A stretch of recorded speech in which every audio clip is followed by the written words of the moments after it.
हुण मैं बेनती करांगा सुप्रीम कोर्ट के सीनियर वकील भानु प्रताप जी वो 3 मिनट लिए तुहाडे रूबरू होणगे। भानु प्रताप जी बहुत बहुत शुक्रिया। लेकिन 3 मिनट में क्या कहूंगा मैं, आप पहले अपना कार्यक्रम करिए, मैं बैठा हूं जब तक संगत बैठी रहेगी। मैं उसके बाद अपनी बात कम से कम 10 मिनट लूंगा हाथ जोड़ के, नहीं तो मेरे आने का कोई मतलब नहीं है। या तो मैं अभी लेता हूं 10 मिनट। ठीक, चलिए, बहुत बहुत शुक्रिया। जी जी, मेरा सभी संगत को सत श्री अकाल और सबसे निवेदन है कि आप बैठ जाएं। साथियों, आज मैं आपके बीच में 2-3 बात जरूर रखूंगा। एक बात, 1947 के बाद पहली बार ऐसा हुआ है कि किसी भी आंदोलन को सुप्रीम कोर्ट की बार ने समर्थन किया हो। यह पहली बार देश की सुप्रीम कोर्ट की बार ने, हमारे जो अध्यक्ष हैं बार के, सुप्रीम कोर्ट बार के दुष्यंत दबे साहब, उन्होंने आपको सपोर्ट किया है और पूरी तरह से हम एडवोकेट आपके साथ में हैं। दूसरा, जो हमारी दिल्ली की बार काउंसिल है, 60,000 के लगभग एडवोकेट उसमें रजिस्टर्ड हैं। दिल्ली बार काउंसिल ने एक मत से पूरी तरह से आपका समर्थन किया है, आपके साथ में है, यह भी पहली बार हुआ है। तीसरा, हमारे एडवोकेट्स की जो हमारी बार है, अलग अलग बार की एक कोऑर्डिनेशन कमेटी है। उस पूरी कोऑर्डिनेशन कमेटी ने सारी बारों की तरफ से, करीब 10-12 बार हैं, उन सब की तरफ से बाकायदा लेटर लिख के आपके इस आंदोलन को, आज के इस बंद को पूरी तरह से समर्थन दिया। और मैं यहां इसीलिए आपके बीच में हूं, पूरे वकील न केवल दिल्ली के, बल्कि मैं विश्वास दिलाता हूं कि धीरे धीरे पूरे देश के वकील इस आंदोलन में कंधे से कंधा और कदम से कदम मिलाकर आपके साथ में खड़े होंगे। जो आदेश आप करेंगे, जो बात आप कहेंगे, वही होगी, वही मानी जाएगी। उसके लिए हम सब आपके साथ में हैं। सोनिहाल, सत श्री अकाल। दूसरी बात साथियों, एक बात, कुछ लोगों को लगता है कि मोदी बहुत ताकतवर है और वो जो ठान लेता है वही करता है, झुकता नहीं है। लेकिन मैं आपको उसके झुकने के 2 उदाहरण बताऊंगा। नंबर 1, इसी साल जनवरी में शुरू तो हुआ था करीब 15 दिसंबर से, और उसके बाद में जनवरी, फरवरी और ये मार्च में जब कोरोना शुरू हुआ, उस कोरोना से पहले तक इस देश में एक बड़ा जबरदस्त आंदोलन चला था, 3 महीने से ज्यादा, CAA और NPR और NRC का आंदोलन। मैं नहीं जानता आप कितने जानते हैं उस आंदोलन को, पर मैं उस आंदोलन में पूरे देश में, बिहार में भी गया, पश्चिम बंगाल में गया, छत्तीसगढ़ में गया, कर्नाटक में गया, मध्य प्रदेश में गया, हर जगह उस आंदोलन में शामिल रहा। और उस आंदोलन का नतीजा यह रहा कि CAA कानून बना तो लिया, लेकिन आज तक मोदी सरकार की हिम्मत नहीं है कि उसे लागू कर दे। लागू नहीं किया। अगर तुमने कानून बना लिया, तुमने राष्ट्रपति के साइन भी उस पर करवा लिए, नोटिफिकेशन भी आपने कर दिया, तो 56 इंच का सीना है तो लागू करके दिखाना, पता लग जाएगी औकात कितनी है। इसलिए तो आपको चिंता करने की जरूरत नहीं है, इनमें बिल्कुल दम नहीं है। और उसके बाद ये आंदोलन पहली बार इतना मजबूती के साथ में खड़ा हुआ है कि अंदर से पूरी सरकार हिल रही है। ये पूरी सरकार हिली हुई है। और निश्चित रूप से मैं दावे के साथ कहता हूं, 2 में से एक काम होगा, या तो ये तीनों कानून वापस होंगे और MSP का कानून बनेगा, नहीं तो मोदी जी अपना बिस्तरा बांध ले। मोदी सरकार का सफाया होगा इस बार।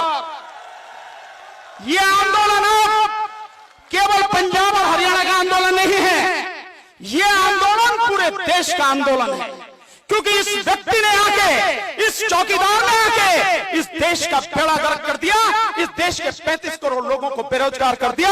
और अब इस बार जब उठे हैं तो अब इसका पत्ता साफ करेंगे, नहीं तो इसके घुटने तोड़ कर ही उठेंगे यहां से, इससे पहले रुकेंगे नहीं। ये लड़ाई है, ये आर पार की लड़ाई है। हमारे बीच में बहुत से लोग घुसाए गए हैं, बहुत से दलाल सरकार के घूम रहे हैं, जो ये बात कहते हैं कि हमें एमएसपी की बात, केवल एमएसपी की बात नहीं करनी है, एमएसपी का तो कानून चाहिए। एमएसपी बढ़ा के आप दो, उसका कोई मतलब नहीं है। एमएसपी जो है, तुम जिसकी घोषणा कर रखी है, क्या वो एमएसपी आप दे रहे हो? नहीं दे रहे ना। जो एमएसपी 23 फसलों की सरकार ने घोषित की है, आज भी किसान की 30 से लेके 50% नीचे बिक रही है। तो तुम एमएसपी जो तुम्हारा, जो जिसकी बात कह रहे हो, वो मिल ही नहीं रही, तो एमएसपी का मतलब क्या है?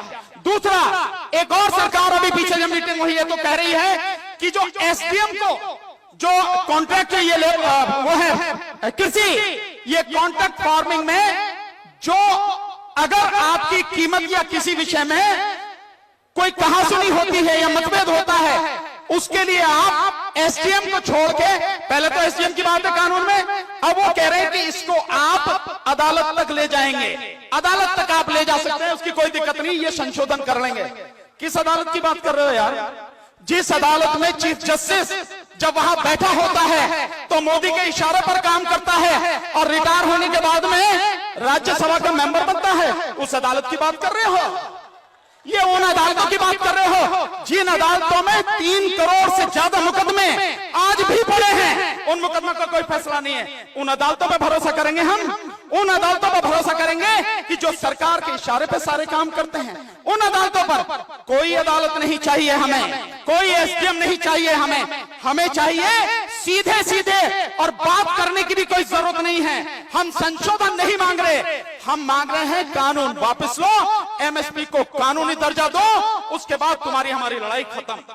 सिर्फ इतना मांग रहे हैं। लेकिन इससे कम पे सरकार जो सारी चीजें कर रही है, आपकी मेरी समझ में आ रही है।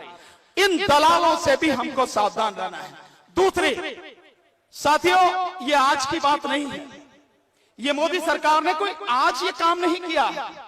किसान तो आज पहली बार सड़क पर आए हैं, लेकिन किसानों को, इस देश के हर व्यक्ति को, इस देश के हर समाज को बर्बाद करने का, उसे पूरी तरह से मिट्टी में मिलाने का काम इस सरकार ने 2014 के बाद ही शुरू कर दिया था। और उसका सबसे पहला और सबसे घिनौना काम था नोटबंदी कानून। आप जानते हैं ये किस लिए लाया गया? ये इसलिए लाया गया कि अगर व्यक्ति मजबूत 2-3 तरीके से होता है। नंबर 1, उसके पास में एजुकेशन हो। इन्होंने एजुकेशन का बेड़ा गर्क कर दिया। व्यक्ति पढ़ा लिखा होगा, समझदार होगा, लड़ सकेगा, चीजों को समझ सकेगा, क्योंकि ज्ञान ही, नॉलेज ही सबसे बड़ी ताकत है, इसके मुकाबले में कोई ताकत नहीं है। तो शिक्षा का बेड़ा गर्क किया इन्होंने। दूसरा, इन्होंने लोगों के पास में पैसा हो, वो पैसा इन्होंने निकलवा लिया। हमारी माताएं बहनें जो परिवार के लिए, बस मैं 2 मिनट में खत्म कर रहा हूं, आपकी बात समझ गया मैं, जो माताएं बहनें हैं उन तक का पैसा इन्होंने निकलवा लिया। तो व्यक्ति को शिक्षा से कमजोर कर दो, व्यक्ति को पैसे से कमजोर कर दो। और आज की हालत यह है, सरकार अपने हिसाब से कहती है, अपने आप कह रही है, मैं नहीं कह रहा, मोदी सरकार कह रही है, 80 करोड़ लोगों को इस देश में 5 किलो अनाज, 1 किलो चना दे रही है। मतलब यह है कि 80 करोड़ लोगों को भिखारी इसी सरकार ने बना दिया। और अब ये सरकार किसानों को भी भिखारी बनाने पर तुली हुई है। इसीलिए जो नोटबंदी लाई गई, पैसे से लोगों की कमर तोड़ने के लिए लाई गई। और उसके बाद में जो ये कानून लाए गए हैं, ये कानून केवल किसान को नहीं, पूरे देश को पूरी तरह से बर्बाद करने के लिए ये कानून लाए गए हैं। तो ये जो चौकीदार समझता है ना कि हमें नहीं मालूम, हमें सब मालूम है, लेकिन तेरा पाला अब के सही जगह पड़ा है। अब के तुझे तेरी औकात पता लग जाएगी। अब तक तेरे सामने कोई ठिकाना नहीं था, हालांकि सीए वालों ने तेरी औकात तुझे याद दिला दी।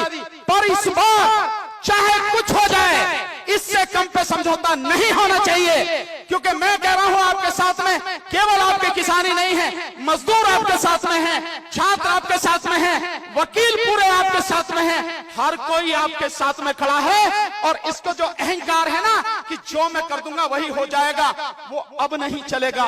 और चाहे तो कितनी भी कोशिश कर ले, एक सवाल से कह के एक बात कह के खत्म करूंगा। आपने कभी यह सोचा है कि देश के प्रधानमंत्री को देश की सेना को अपने हाथ में लेने की क्या जरूरत है? सोचा है कभी आपने? इसलिए क्योंकि अब तक संविधान के अनुसार देश के राष्ट्रपति सेना के तीनों अंगों के प्रमुख होते थे, लेकिन इसने क्या काम किया?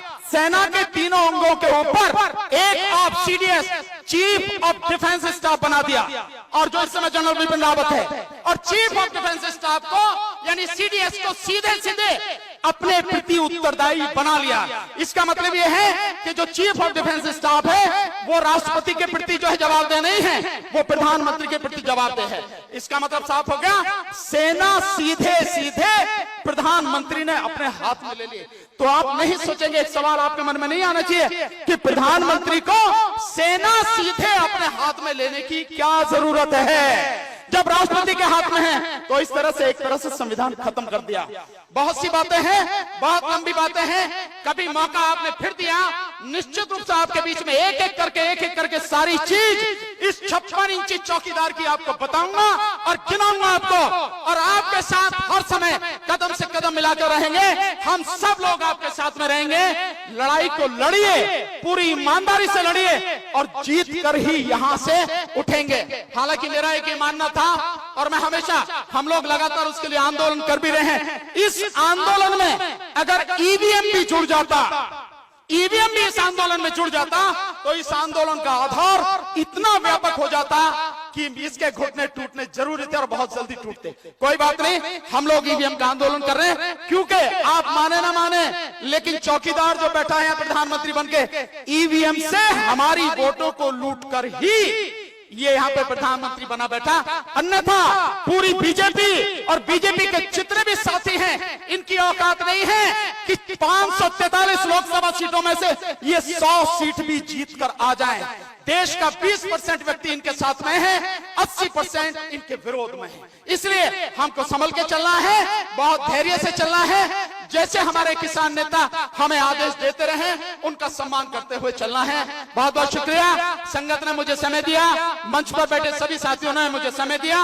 मेरी बात ध्यान से सुनी, आपके बीच में जब आऊंगा फिर भी अपनी बात रखूंगा। बहुत बहुत शुक्रिया। जो बोले सो निहाल, सत श्री अकाल।